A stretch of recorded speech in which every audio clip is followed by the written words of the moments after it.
In June 1941, Adolf Hitler unleashed the largest invasion in human history.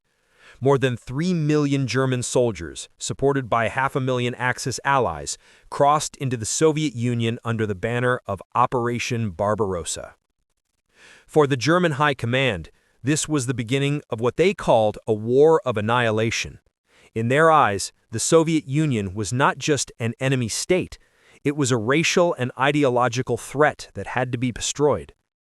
The Wehrmacht swept eastward in 3 massive spearheads, toward Leningrad in the north, Moscow in the center, and the oil-rich Caucasus in the south. At first, it seemed unstoppable. Entire Soviet divisions were encircled and destroyed. Cities fell one after another: Minsk, Smolensk, Kiev. German propaganda declared that the Red Army had been shattered, that the Soviet Union was finished. But beyond the victories lay an enormous reality the Germans could not grasp. The Soviet Union was vast, and it could absorb punishment like no other nation on Earth. Behind the front, factories were dismantled and shipped east beyond the Urals, rebuilt in the open plains and producing tanks again within weeks. The Red Army bled terribly, but it did not die. By December 1941, the Wehrmacht stood at the gates of Moscow, exhausted, frozen, and ill-equipped for the Russian winter. The temperature fell to 40 degrees below zero. Lubricants froze solid, rifles jammed, engines would not start. Then, the Soviets counterattacked. For the first time since the war had begun, the Germans retreated. Operation Barbarossa had failed to deliver victory, but Hitler refused to accept reality. Germany's armies in the east had suffered 1 million casualties, yet Hitler's ambitions only grew. He was convinced that the Soviet Union was close to collapse, that one more blow could finish it. His generals disagreed, warning that the Red Army was rebuilding. But Hitler no longer listened. He decided to gamble everything on one final offensive, a drive toward the oil fields of the Caucasus. Without oil, the German war machine could not survive. The Luftwaffe's aircraft, the panzers, even the trucks that carried ammunition, all ran on fuel that was now dwindling. Hitler's plan was to seize the oil at Baku and Grozny and to capture the city that bore Stalin's name, Stalingrad. The attack, codenamed Operation Blue, began in late June 1942. More than 1 million German soldiers advanced across the endless southern steppe, supported by hundreds of tanks, aircraft, and artillery pieces. They faced the Soviet southwestern and southern fronts, badly mauled and still reorganizing. At first, the offensive achieved spectacular gains. Entire Soviet formations were shattered in encirclement battles near Kharkov and the Donetsk Basin. German columns surged eastward at breathtaking speed, 50, sometimes 60 kilometers a day. Once again, Hitler believed victory was at hand. From the moment the paper tanks took flight, the war above Europe changed forever. It was February 1944. Each dawn began the same way. A cold wind sweeping across English runways, ground crews moving through fog, the metallic cough of Merlin engines breaking the silence. Inside the briefing rooms, red lines stretched across maps: Leipzig, Augsburg, Regensburg. Every man in those rooms knew that by nightfall, some of those lines would end in fire.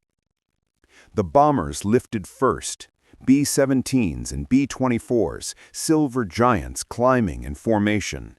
Then came the escort wings, P-51 Mustangs, their wings glinting with the brown-gray sheen of paper tanks filled with 110-octane fuel.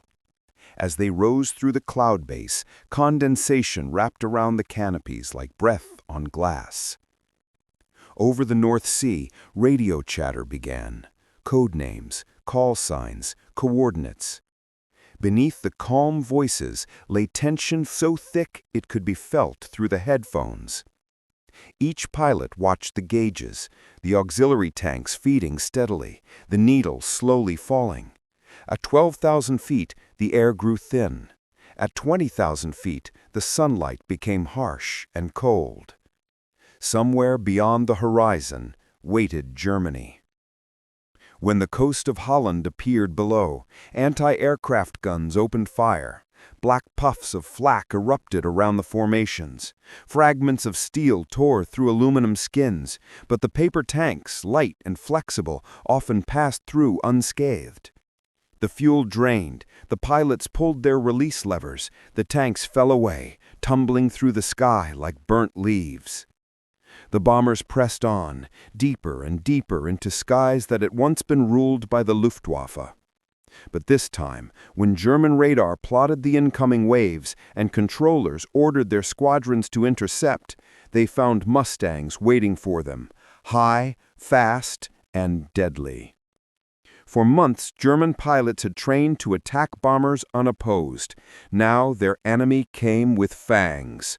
The first dogfights over central Germany were brutal and brief. Messerschmitts dove in and were cut apart by bursts of 5.0 caliber fire.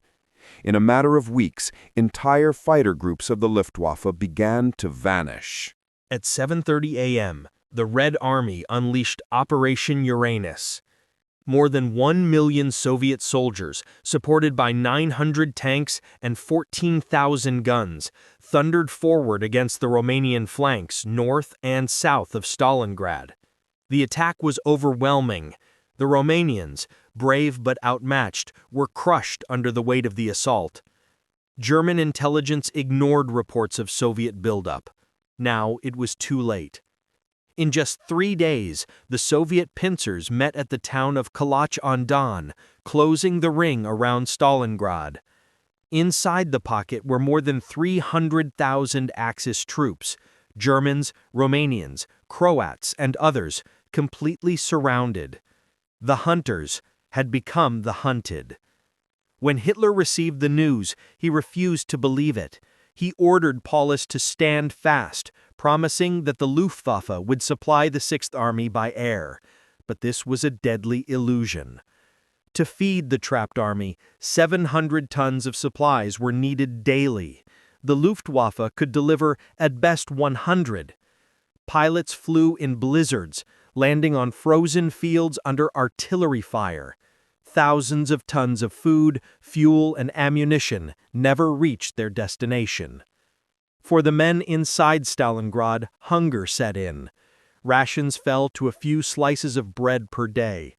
Horses were slaughtered. Some soldiers boiled wallpaper for its glue, desperate for anything edible. The temperature dropped to -40. Engines froze solid. Rifles had to be warmed over candles to fire. Frostbite claimed more men than enemy bullets.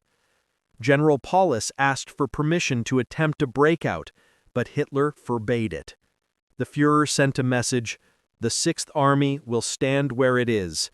It will form a fortress and resist to the last man." In his mind, Stalingrad had become a symbol, a test of willpower, not strategy. Meanwhile, Soviet forces tightened the noose. German attempts to relieve the pocket, led by Field Marshal Erich von Manstein, came within 50 kilometers of the city, but failed.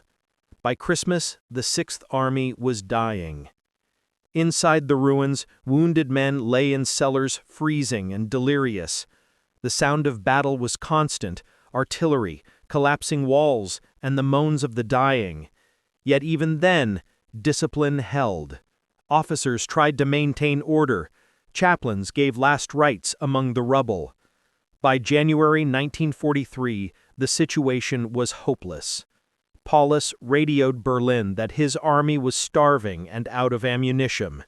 Still, Hitler ordered, "Capitulation is forbidden." On January 31st, Soviet troops reached Paulus's command post in the basement of a department store. The German commander, pale and exhausted, surrendered. 2 days later, the remaining pocket in the north capitulated. Of the 300,000 men who had entered Stalingrad, only about 90,000 were taken prisoner. Fewer than 6,000 would ever return to Germany. By the spring of 1944, the Luftwaffe, the once invincible guardian of the Reich, was bleeding to death in the skies it once ruled. In 1939, Germany's Air Force had been the sharpest sword in Hitler's arsenal. It had crushed Poland, terrorized London, and roared across Europe with mechanical precision.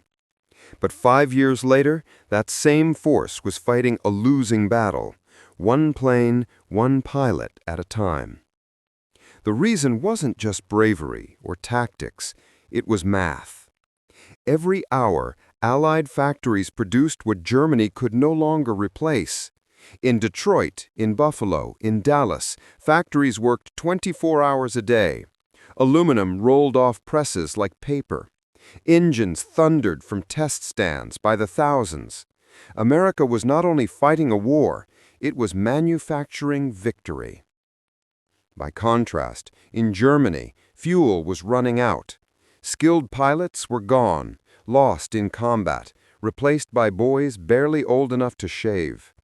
The Luftwaffe schools were rushed, the training hours cut from 250 to less than 50.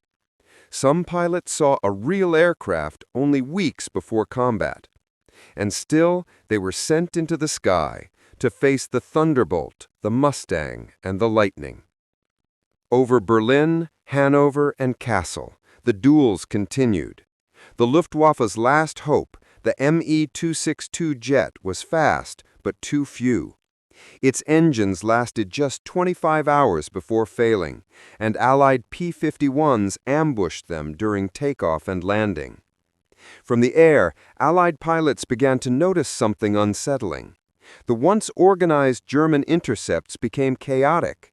Squadrons that used to fight in perfect formation now broke apart almost immediately. Their radio discipline collapsed. It was no longer a military defense, it was a desperate struggle for survival.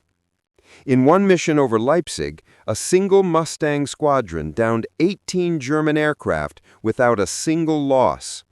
That same day, in a desperate counterattack, Luftwaffe pilots rammed bombers in midair, kamikaze tactics born of hopelessness.